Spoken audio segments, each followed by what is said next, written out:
everybody. Welcome to this brand new episode of the Nick Speaks podcast, the podcast dedicated to the disabled community where we speak up, speak out, and speak loud about the issues that matter to the disabled the most. I am your ever so sexy host, Nick Comstock. I am so glad to be with you guys on this Tuesday. My guests are actually looking at me right now laughing because I can't believe I just said that. I am so glad to be with you guys on this Tuesday. We're going to get to my great guest here in just a minute. I actually have two guests at the same time for the first time in Nick Speaks history. This is going to be so much fun because we're all going to be trying to talk at once and we're all going to fight for attention, but I will always get the primary attention because that's the perks of being the host of your own podcast. So it's going to be awesome. So stay tuned. But before we get into today's show, I want to thank Columbus Restorative Massage and Wellness Studio for sponsoring the Nick Speaks podcast. And you guys, there's nothing better at the end of a hard, stressful week at work than to have a massage.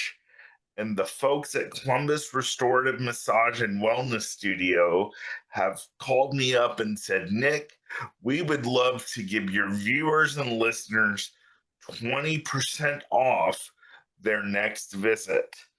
Isn't that great? So go sign up online.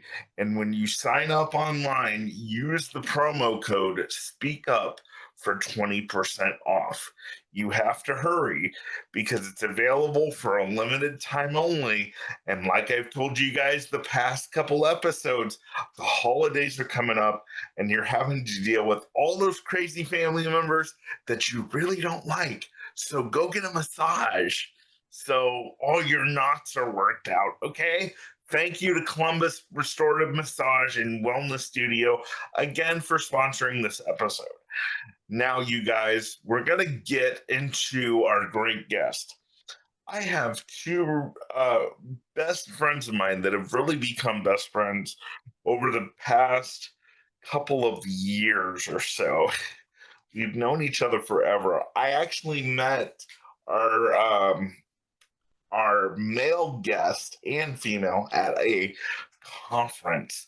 And so they are a part of Ocali, and I have no idea what they do. So that's why they're here today. So I am so glad to welcome Alex Corwin and Elizabeth Wietmarschen. How are you guys? Oh, great. Love that We're so happy intro. to be here. You're Oh, what? very excited. You're excited. Elizabeth is like, I'm sort of excited. I have no idea. No, I said I'm so happy to be here. Oh, good. I'm so happy. Okay. This is going to be so much fun, like I said, because I've never had two guests at the same time. So it's going to be like playing ping pong to try to divvy up the questions between the two of you. And you all are like, you work together, so you're like a brother and sister. So I'm going to let you guys fight. Yeah, we'll be on our best behavior today. We'll take turns. Oh no, please don't. I need good ratings. That's fair. I think Okay. we can pull in some ratings for you. Awesome. Awesome. I want to talk about how we met before we get into what Ocali is and what you guys do there. We met at, what was the name of the conference, Alex? I believe it was at that time still the Innovation Summit. We had changed the name. It was at one point the Transformation Summit, and then it moved to Innovation. But it Okay. was a large conference that Ocali and the Department of Developmental Disabilities puts on to highlight those kind of new and innovative practices in service delivery, both in employment and HPC, in order to just help be more kind of community-based, inclusive, and to highlight the great work that's happening by Ohio's providers. Yeah, it was a really great conference. Um, Especially the session that I get to sit with the two of you at, um which was really great because you guys have become like family to me. Oh. So much so that we kind of pick on each other. And I will admit, because I know it's gonna come up. Coming up already. You're bringing it up. You're bringing it up. No, I know, but I know it is eventually. So I might as well just rip off the band-aid. I love it. Nickalicious. That's what I call myself online, Mm. on my TikToks. Nickalicious has the tendency to be a little bit mean sometimes. And believe it or not, it wasn't the first time we met. It was like the second time we met. I was like really mean to Elizabeth. So I just want to apologize publicly. All good. Man. I feel like she deserves that. So now you can't bring it up to me anymore. Fair. I will never bring it up again, although it wouldn't be the banter without it. So, That's true. So bring it up. Bring it up as many times as you want. but apology accepted, Nick. We can move on. I'm so happy. I am so happy now that that 10-pound weight has just been, You've been carrying that around for a couple years. Yeah. it's just been so bad. Anyway, but yeah, so we met at this conference, and actually Alex, we were doing something with yarn. What were we were making a map or something, or doing something, and he gave me pink yarn. It was our keynote speaker that year, who it was Carol Combs, and she still is Carol Combs. She's wonderful. She works at Starfire down in Southwest Ohio, but talking about inclusion, and I want to say it's kind of like the community fabric of understanding kind of who you can rely on for supports and inclusion and building your tribe. And I think that's just really key in all service planning and educational planning and team work. I think oftentimes we look at those disability specific systems for support first. And what I've always enjoyed about Carol is, she looks at like the community first, like where are we going? Where do we want to be? What are our passions and interests? And how can we make those spaces more inclusive so everyone feels welcome? So she shared her personal story, which is really powerful, and all the community building that they did. So that was kind of part of that activity, was talking kind of about sowing all those seeds and blending those fabrics. Yeah. So, which was a great thing, and I'm gonna have you give me Carol's contact information. Yeah, I would actually love to have her come on the show. she'd be great. Um, I just have a little bit of a bone to pick with you about that. Why in the world did you give me pink yarn? Like what? What, it seemed on brand. I had just met you, but it just seemed like your color. I don't know. Oh, thanks. Okay. You're such a gem. I feel like you won a fight on your podcast.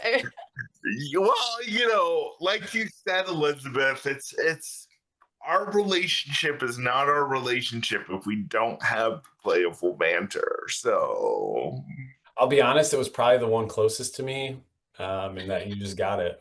Yeah, there was no thought behind it. Yeah. no, well, I know there was no thought. I'm totally joking because I am, there was a phrase going around in the 90s, early 2000s when I grew up, um, that said real men wear pink. So I I have no shame in wearing pink. I love pink, especially salmon, but that's not really pink. Anyway, that's all free. So, Alex, I'll give Elizabeth a chance to do this too. Why don't you tell everybody kind of what you do at Ocali and what your responsibilities have been? um, for the past, and tell everybody how long you've been there, and then I'll ask you some questions. I'll do the same for Elizabeth. So be thinking about that while he's talking. Oh, okay. I'm sorry. I thought you were asking Elizabeth first. No, Um, I can. Do you want to do the whole traditional ladies first, or yeah, of course. Elizabeth's wonderful. Elizabeth is wonderful, wonderful Elizabeth. So, You're, you want to know what I do at Ocali? Is that the yeah, question? yes. Yeah, great question. So I am one of their transition to adulthood consultants in the Lifespan Transition Center. So I basically work on a lot of different projects happening around the state at the same time. I just recently helped finish the pre-employment transition services curriculum with in partnership with Opportunities for Ohioans with Disabilities. I work on the innovation series. I work with county board school leadership and helping them understand just different topics around teaching and educating and working with families and students. Um, so I do a little bit of everything with all the different state departments. We work really closely with the education or the Department of Education and Workforce. So again, we're contracted to do work for different state departments.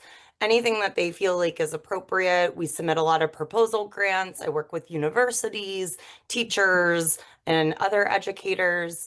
I recently worked on creating an assessment tool for early transition planning. So I get to do a lot of fun projects that really speak to our passions, which I love about our center because we divvy up the work based on what we're passionate about, what we have experience in, and what we really want to see for the state of Ohio, which makes it a really fun center to work for.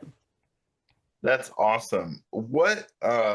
So can you tell everybody what Ocali is? Like they say Ocali, but what's the acronym? There's an acronym there. Yeah, so OCALI stands for the Ohio Center for Autism and Low Incidence. However, we don't really typically spell out our acronym anymore. We're just kind of known as OCALI because we want to be disability inclusive. So we're really focusing on all disability and moving the needle for folks around the state and around the country. Oh, cool. So are you this is are you all over the state? I guess that's what I'm trying to say. So you're statewide. Yeah, we're a statewide technical assistance center. Okay, so are there other centers, or are you guys the main one in the office that I went to in Columbus? I mean, we think we're the main one, but no, there are definitely other centers within Ocali that focus on all different um, areas. So we have the Center for All Learners, we have the Autism Center, the Center of Excellence. So we have several different centers. We have one specifically around technology, deafness and blindness. So again, a lot of different avenues to receive technical assistance, receive help and different types of services. Our center doesn't directly do direct service, but like the multi-system youth center, for instance, does. So we kind of all have our niches that we work on. That's awesome. How did you come to find Ocali, and did you always want to work in the disabled space? Well, that's a two-part question. So to answer part one, how did I find Ocali? I have been using Ocali resources since I was a baby teacher. So when I first started out in the field as a teacher, I really gravitated towards a lot of the things within the Lifespan Transition Center just because that was the area that I was teaching. I was working in transition spaces. And the wonderful and legend, Chris Filler, I was such a fangirl of her, and I watched her speak all over the state and really gravitated towards a lot of the tools that she was talking about. So, backwards planning, for instance, was something that I really gravitated towards. The agency navigation tool, the transition crosswalk. So, really understanding transition basics, how to help plan for our students so that they have meaningful and productive adult lives after they graduate high school. And it really helped me be a better teacher by implementing all these different facets that they were introducing. And I was in a meeting one day at my previous job, and I was about to log off because I had another meeting to run to, but I was so glad I stuck around for just the few extra minutes that it ran over because they announced a job within the Lifespan Transition Center. And that's how I kind of found myself there. Um, I heard it through the grapevine. I applied, and a few weeks later, I was offered an opportunity that I could not say no to. So that's how I joined the Cali team.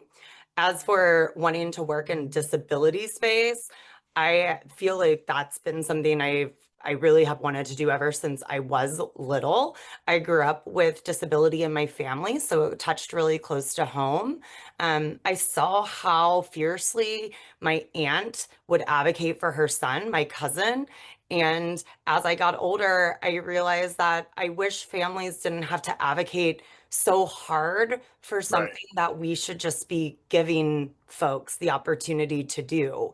And so I found myself wanting to um, not only work as a teacher with students, but really gravitate towards the families so that they felt seen and heard through this process too. It is just it is just as big of a transition for families as it is for the students themselves, and making them a part of the conversation and feel good about the choices and decisions that they have been helping their child make, but then are kind of moving that power over to the child and helping that process. So disability has always been something really close to me, something that I feel really passionate about, and something I'm hoping I'm moving the needle in the right direction for. Oh, that's awesome. I love that. And I love we're going to talk a lot about the transition supports that you guys provide because I feel that that is such a valued piece because I spend a lot of time with my advocacy and on TikTok talking about how important it is to prepare your disabled children or child for life and not just to have the we'll cross that bridge when we get there mentality, which is what I grew up under. And then, I was always wondering, well, what if I end up alone at that bridge? That's why I was always pushing it. So we're definitely going to push that topic a lot today of transition services. Alex, so kind of the same questions. How did you get started in this field? I know a little bit about your story because we've talked about it off air, but why don't you give everybody a little bit of a rundown? Yeah, I think so growing up, my mom worked in this space. She actually worked in the 90s in like a sheltered workshop, which was kind of one of the main kind of employment services and supports that were available to adults with disabilities at the time. Um, so I would go up there, during summers, usually to get money for soda or lunch or something. And then I just kind of befriended a lot of the people that worked there.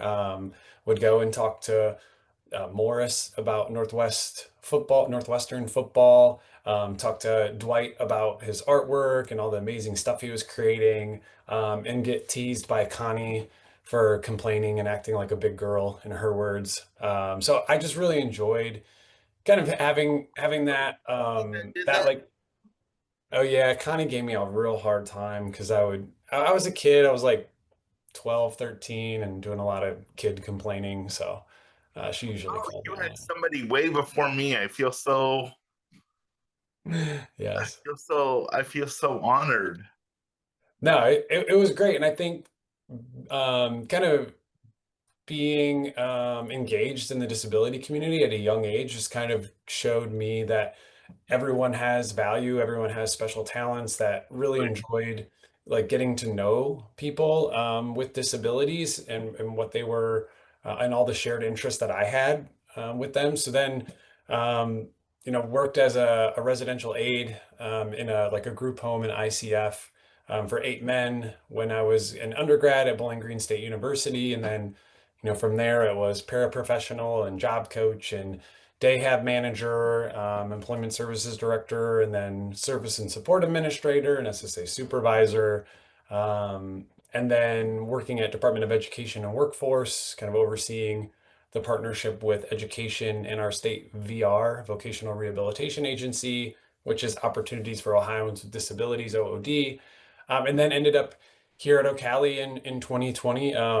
Again, big fan of Chris Filler, who brought me on board here at Ocali in the Lifespan Transition Center, and then been doing this work since 2020, so the last 5 years. And I'll say, Ocali is a very unique organization, right? We are kind of a quasi like public organization. We have a lot of state partnerships, and we're a little bit more kind of like agile and nimble to help state partners like fulfill their priorities and adjust to the community needs, the professionals needs, the youth with disability needs. So we kind of operate off of like 3 Ps, which is partnership, not only just with those state partners, but bringing all these systems together. There's a lot of overlap with funding, whether it's Medicaid or special education and VR. So how can we work better together is a really big part of our center, as well as just Ocali in general. And then policy, making sure that the policy that our state partners are implementing or revising and editing just makes things easier on our families and our people served and the professionals that are trying to support them.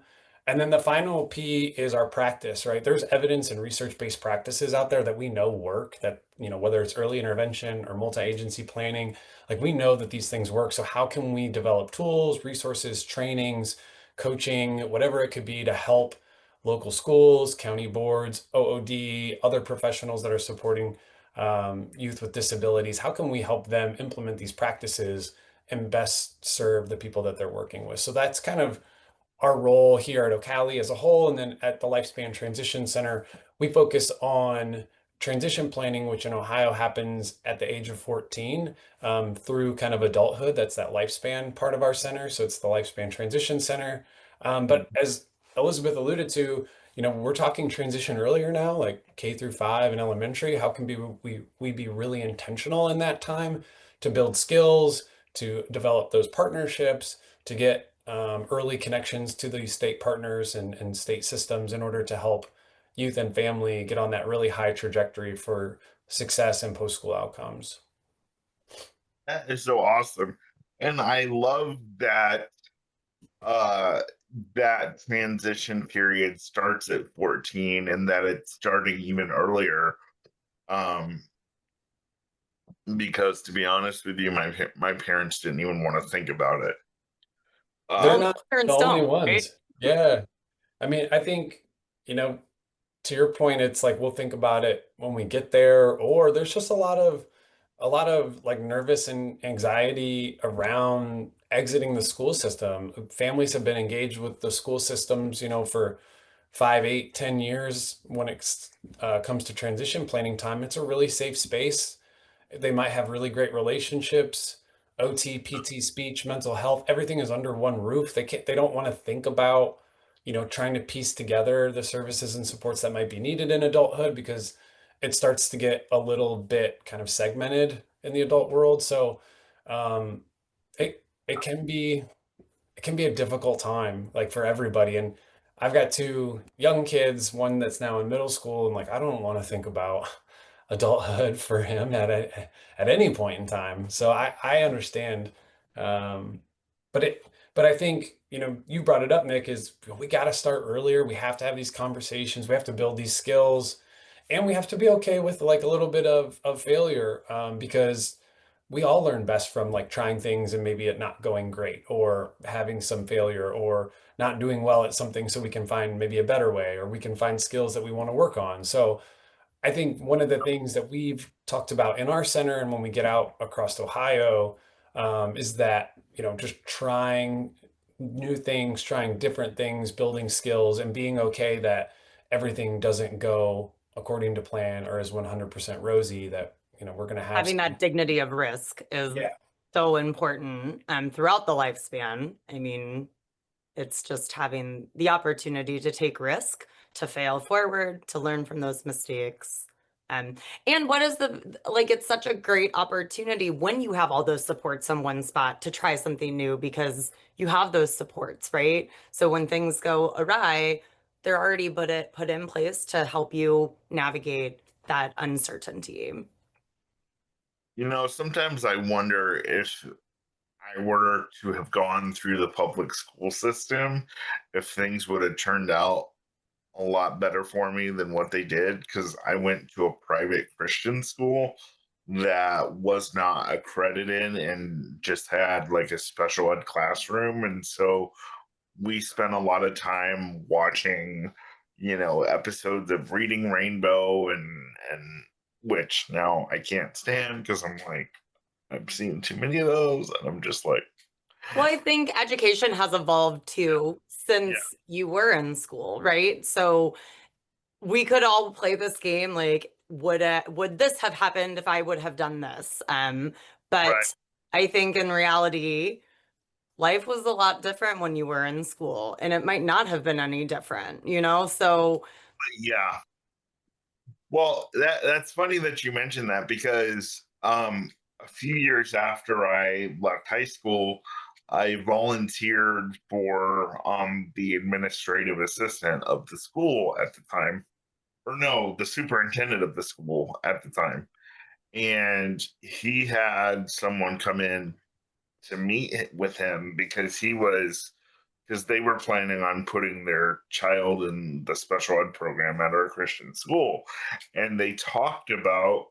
I was privy to a little bit of that meeting, and they talked about how the public school system and the special education wasn't really giving their child, they thought, the proper education that they should get. And so, and I'm sitting here going, you want to move them over here? You think that, because I went through the education system over there where they were trying to go, and I didn't get one. So, but when I heard that, I started changing my thinking. Well, maybe public school wouldn't have been such a great idea for I me. think everyone's doing the best they can with the information that they're given, right? So that's why it's really important that centers like O'Calley and the Lifespan Transition Center exist so that we can provide resources and tools to folks to better enhance their programming. You're, and I think something that's really unique about the LTC where we work in our center is that we offer a lot of different experiences. So everybody in our center comes with like a really robust background. So we're not just in education. Most of us have been job coaches. Most of us have worked for the county board, have been a provider, been an educator, a paraprofessional. Um, so we have a lot of different experiences globally throughout the center or services service delivery in Ohio. So we can come at things from all different aspects to make sure that our tools are really hitting the mark and helping guide professionals and parents in the right direction. Yeah. So you said that you guys have started the transition earlier now through K through 5. We're So trying. yeah, yeah, yeah. I know it. I can't imagine how difficult it can be. So either one of you can jump in on this. What are some of the things that you're teaching the K through 5-year-olds as far as that early transition? I can start us off, and then Elizabeth can talk kind of specifically to some of the tools that she's created. I think through the Ohio Implement First Task Force, they kind of tasked us with like, let's find some tools and strategies and ways to move that needle in that K through 5 space. So we worked with a group of school districts and educators and caregivers and family members to just understand what everyone knew about when it came to transition planning and services and resources and these partners and systems that can support transition planning and services. And then just understanding like what are the goals and adult life visions that families have for their youth. So we did some like planning and surveying and some interventions and trials. And we ended up developing the early transition planning webpage on the Ohio Employment First website. And we kind of built two different kind of buckets of resources. The first one, which is just start talking about the adult life vision that you have for the youth. Like, what kind of skills do they need? What kind of supports might they need? What technology are they using? What kind of life do you envision for them? And also, what does the youth have to say about their adult life vision, about what they do and don't want? So there's some tools on there to just help folks like start talking. Like, to your point earlier, like we'll cross that bridge when we get there. But we found that even if there was just some simple conversation starter tools that allowed families to bring that adult life vision to the education team, they could be a little more intentional in that school year as to what they worked on, whether it's annual goals or services or speech or OT. Just the entire educational program for that student was a little more robust. The other bucket of resources that we've kind of pulled together on that early transition planning website is Connect for Support. So like families often learn best from other families about like, what's your experience been like? You know, who do you kind of prioritize getting connected with in the transition age? So we're really lucky in Ohio that there are a lot of different family support organizations, whether they're disability specific, like the Down Syndrome Association or the Autism Society.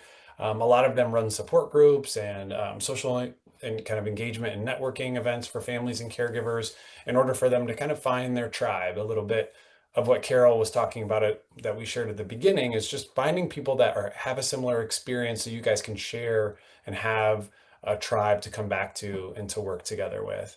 So like those are the two big things that we've been trying to push around early transition planning, is like connecting with other families and support organizations and just trying to build your tribe, as well as just start talking about what that transition planning looks like at that young age.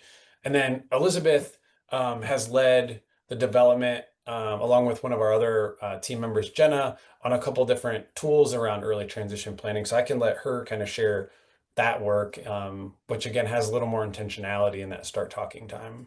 Sure. Cool. Go ahead. I'd Yes. Okay, great. Thanks. So, one of the tools that we developed was the Ocali Life Skills for Adulthood Framework, or what we lovingly call the OLAF. And what this tool is, it's not really an assessment tool, but really an opportunity to have a dialogue being started between families and educators and other support staff who are working with the child. We ran a pilot program this past quarter, like last year, and with educators and family members using the tool in their classrooms and with a particular student. And we got some really great feedback. It's really designed for K-5, but what we realized is that this could really be used across the lifespan. So we're actually working on the development of an adult OLAF as well, because we know that skills need to be continued on as you age, and there is certain regression that happens as we age too, across the lifespan. But we are using this tool to validate family members and what they're teaching their student, their youth, making sure that they understand that what they're doing is great at home, and maybe some changes that they could make to help further skill development, and helping educators and other school staff develop some talking points for their students that they're working with to make sure that we're moving them in the right direction of adulthood. So when we're talking about friendship skills, we have some easier breakdown steps to understanding friendships and helping organize that. Or community skills, like what is a grocery store, what is a hospital? So identifying what those items or what those places are, but then what do you do in those places? And then maybe suggesting that students start grocery shopping at a younger age, or helping, create the list for lunch, how to food prep and meal prep, picking out a snack for their lunchbox, all the way to moving and making their own lunch. Those little skills, even just picking a snack, gives students and youth the opportunity to make a choice and feel validated in that choice and empowered, which will then help them make harder choices as they get older, right? So starting with those little basic steps. I love that because one of the things that I talk about on my TikTok and even a little bit here on the podcast, I've mentioned my TikTok a couple different times now.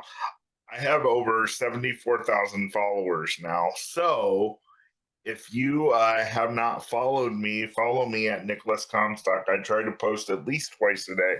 But what I mention on my TikTok is even if you're special needs child slash young adult does not have the capability to pay their own bills or to make big life decisions, making those small decisions for them, what they wear, what they eat, um, what they like to do for fun, that's important for them because it gives them that freedom.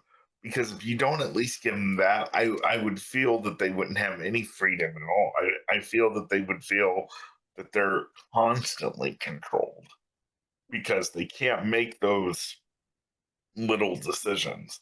So I love that it starts out um that way because that's so important.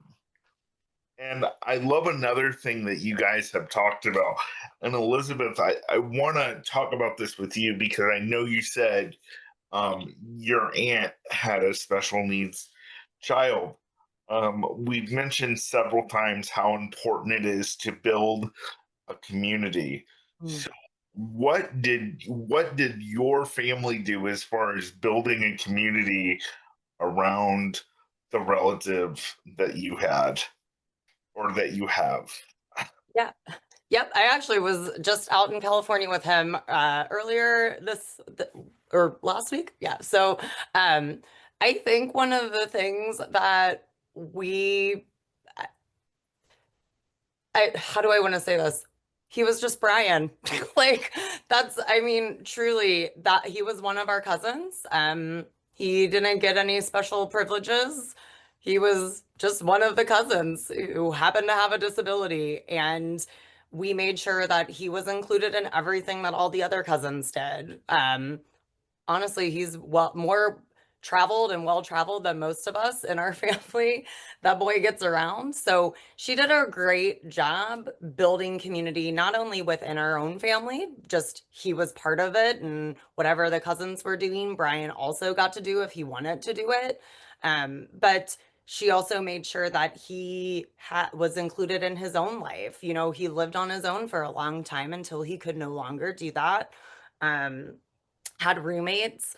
We had, a huge 50th birthday party for him where we rented a hall and, had the DJ because he never had a wedding, but that doesn't mean he shouldn't have a giant party just like everyone else has. That's cool. So, um, you know, when he moved into his own house, he registered for items that he needed for his house. So he got to experience all those big milestones that a lot of us get to do.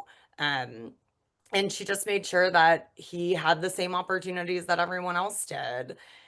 And I think I really feel like that was something that translated into what I bring as a professional, is that I don't see people as having a disability who can't do something. I see them having a disability who can do whatever they want to do. And it's my job to figure out how to make that happen, right? We might not always hit the goal, but we're going to get there. We're going to get as close as possible to that goal as we can. And seeing that my aunt never gave up makes me never want to give up.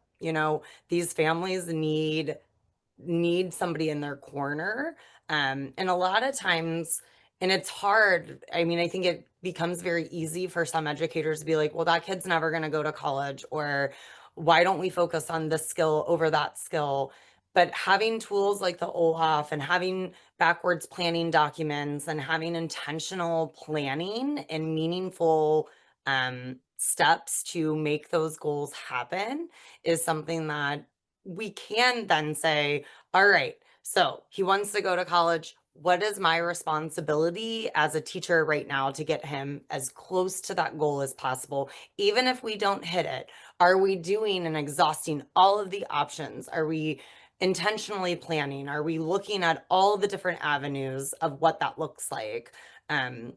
So again, just being super intentional. And my aunt was that. She was just very intentional in building community and not discounting my cousins' wants and needs and figuring out the best way to get there or as close as we can. That's awesome. I love the fact that you just talked about exhausting all the options. I have a really great home health care provider right now, and I've gotten to take like 3 different road trips. I'm actually going on my fourth this weekend. Amazing. I I would encourage every provider out there listening, don't stop at no. Exhaust all the options. Look at all the options. And if there aren't any, this is where getting creative is important. Figure it out, because people with disabilities hear the word no way too quickly and way too often, without trying to figure anything out. So I love that. Alex, I want to ask you a question before we wrap things up a little bit here. Yeah. How important is it, do you think, to have people with disabilities integrated in our communities, and how has it changed your workspace having people integrated that are disabled? I think having, whether it's a diverse like workforce or like community or team, right? It just adds to the richness of like the perspective. I'm just one guy born in 1984 that grew up in Ann Arbor and also rural Ohio. So those are the perspectives that I have, right? That's just kind of how I grew up. Mhm. I think adding as much perspective to like your work team or your workforce, your organization is only just going to allow you to better serve your community, right? Especially when it comes to these organizations that are tasked with helping people with disabilities. It's important to have people with disabilities within the organization, right? You have to be informed by that experience. I think one of the traps of our systems decades ago that we still see here and there are this kind of like maternalistic, paternalistic viewpoint that like just because I'm the professional, whether I'm an educator or an SSA or a counselor, that I know what's best for you, right? I don't. Like I think I'll be the first to admit that I barely know what's best for myself. So I think making sure that we're kind of informed on all the perspectives is only going to allow us to kind of leave that mindset in the dust where it belongs and kind of move into a space that's like community informed, advocate informed. We're responsive to the needs. It's going to look different in every community, right? Like whether you're in an urban setting, a suburban setting, a rural setting, like what are the needs as far as like accessible community, accessible services, inclusive environments. There are a lot of universal strategies that are available out there, 100%. But I think having a workforce that is super diverse, whether again it's just your team, your organization, just allows you to have that perspective to know whether or not you're like hitting the mark with what you're trying to accomplish. Like we're out there trying to help folks be to engage with families better, to do transition planning better, to find that youth voice in the planning meetings better. But we've talked to a lot of those families. We've talked to a lot of those youth, and we all, to Elizabeth's previous point, bring a lot of experience of working in the field together. So I just think it's just so hard to do this job well and with like grace and dignity for the people we're serving if you don't have that perspective within your organization. That's so true. I 100% agree with you. And if you're gonna have, this is me solely talking, you may agree or disagree. I believe if you're gonna have people in your organization that are disabled, maybe they get services from that organization. If you're gonna have Yep. those people, they deserve to be paid a fair wage. You know, 100%. one of the things that frustrates me is, I'll get called for a speaking engagement or something, and they'll stroke my ego and they'll say, Nick, you're so wonderful and we love you so much and you're just so well spoken. Can you come speak for us? Sure. Are you gonna pay me? Well, no, it's volunteer. Right. Well, then I'm not really valued that well. And one of the things that I appreciate about O'Cali is that I, along with a couple other folks, worked on a project with you in the beginning of the year, and you guys took me seriously and you paid me for that project, and I was like, wow, I can really now officially say, that I'm a public speaker. And I've had other small stipends and other things. But the fact that you actually paid me a decent wage I was so grateful. And I was like, I will definitely work with these guys again. Maybe not Alex, but I'm just I try to stay away from him as much as possible because I don't want to get in trouble. No, I'm just kidding. Likewise, Nick, I'm trying to stay on the straight and narrow, which often doesn't align with where you're at. And it definitely does not. I'll tell you that right now. There's one thing that you said kind of in the beginning of your interview, Alex, that I kind of wanted to touch on before we wrap up. You said that you used to work in an ICF or a group home Mhm. with 8 men as like a home health caregiver. How did you handle? I'm sure you had other staffing, but I'm sure there were times that maybe you were alone with more than one person. How did you handle dealing with that all at once? Yeah, so an ICF, intermediate care facility, is usually a larger kind of residential setting. This one was actually somewhat unique in Bowling Green. It was a really large, like Victorian home that was just huge, and um, 8 men lived there, 8 adult men. There's usually two or three of us. I mean, you're pulling on some really old memories here, Nick. This was back in like 2004, so it's like 20 years ago. You're Uh, not old, you can do it.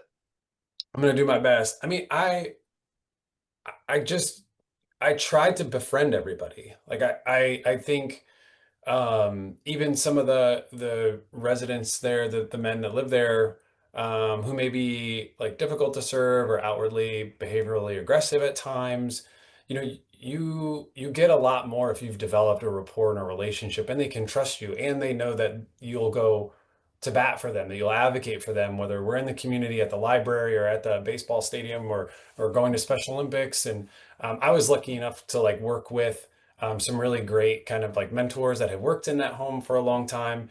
And I was a young college kid, so they gave me all the stuff out in the community that they didn't really want to do. So I got to go to like the Mud Hens game and the swim club and Special Olympics and to the library and to the park. But yeah, there were certainly times where whether it was a behavioral incident or a young man that lived there that had a very severe seizure disorder that we had to respond to a couple times.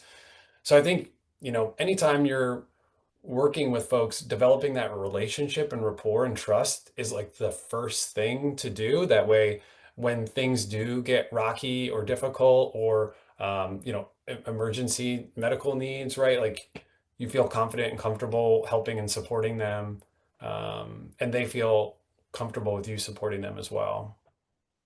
Yeah, I mean that's just awesome, and I'm glad that you had that experience because you and I joke around a lot, but I will say this: when you said you tried to befriend everybody, you really do, and you befriended me, and we've had some great conversations and some great pizza, which Elizabeth, I'm still waiting to have with you, by the way.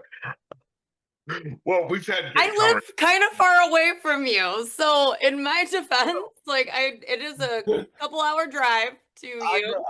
I need to come up to Cincinnati because you know I love road trips. So There it is. Next road trip. I Come need to on down. Just make sure I'm here first. I don't live I travel a lot, so yeah, no, we'll definitely plan that. But because Cincinnati, I haven't been to Cincinnati since I've been to Ohio. And Beautiful city.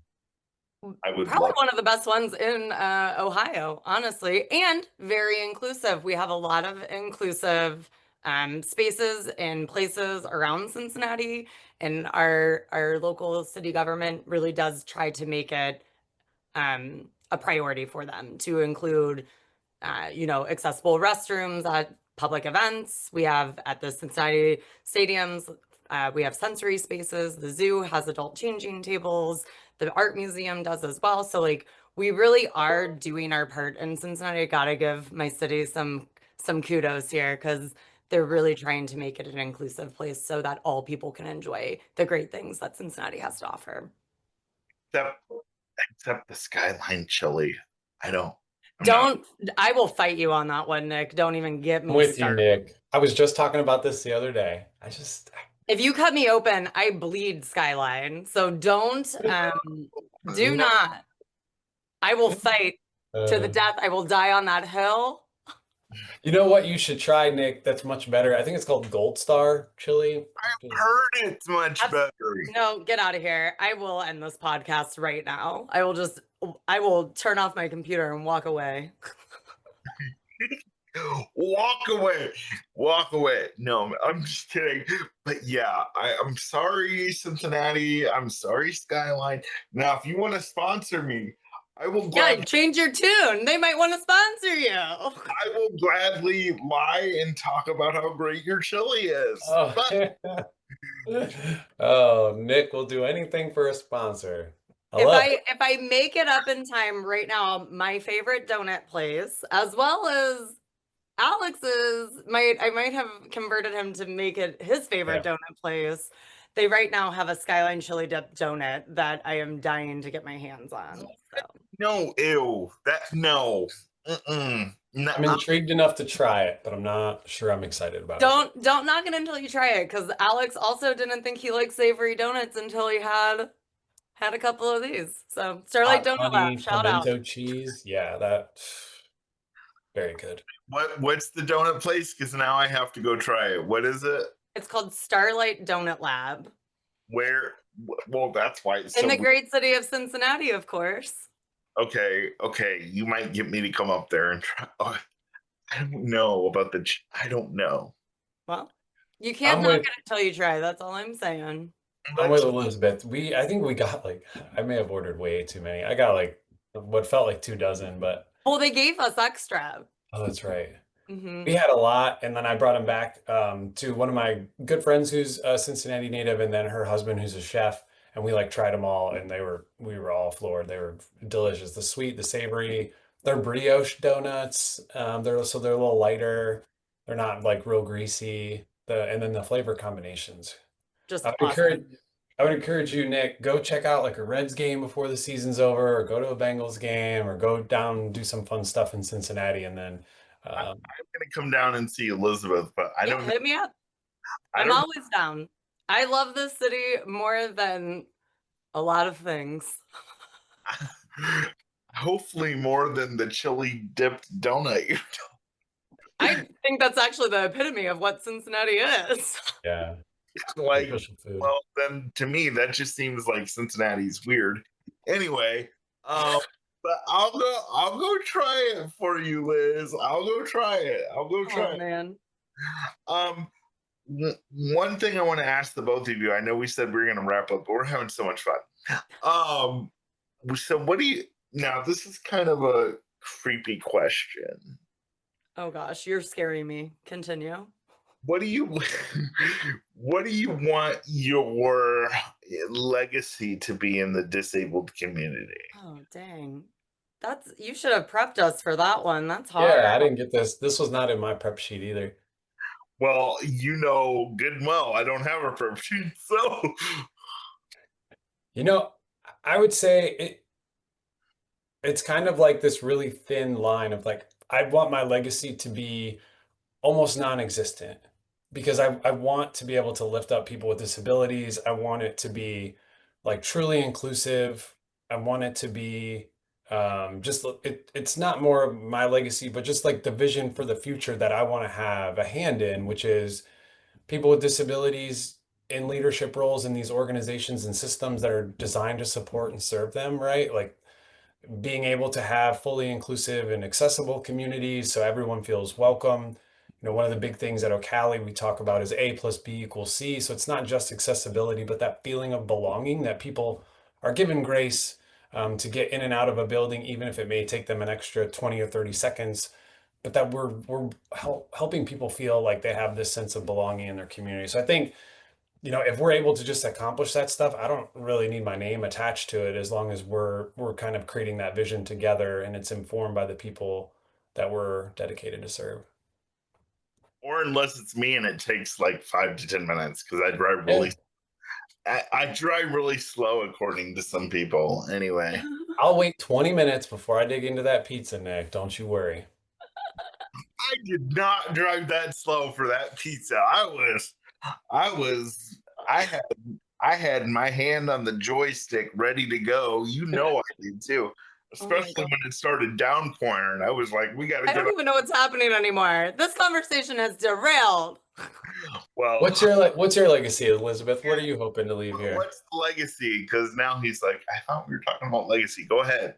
I don't even think it's a legacy. I just hope that the people that I work with directly can feel like they were supported and heard, and making sure that, again, they were the center of the conversation. It wasn't me. I just helped them get to the next spot in their journey. Um, I want to make sure that I always put people first. And I check my biases at the door. It can be really hard to do sometimes. And I know that I haven't always accomplished that, right? There's a lot of learning in the disability community. And as a professional in that community, I had to do a lot of learning myself. So I know I didn't always hit the mark the first time, but I hope that I can grow and learn and change and do better the next time. So the minute I stop wanting to learn is the minute I need to, take a back seat, maybe retire, go do something different. But I always want to keep evolving. Yeah. Yeah. Well, thank you guys for being here today. It's been so much fun.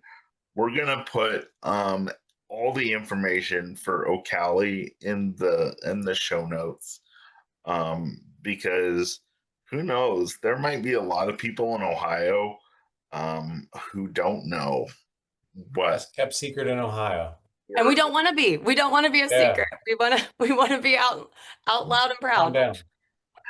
Yeah, that's why I brought Elizabeth on, because she's good at telling secrets. So What? I just thought I would say that to throw her off, but I actually don't know if that's true or not. It's not true. Oh my gosh. I've never told her a secret that she hasn't kept. So It's fair. Dang.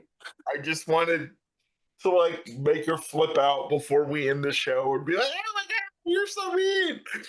Thanks, Nick. Her and I are meeting right after this. Really appreciate it. Because you're welcome. You're welcome. Anything I can do to make your work wife mad at you,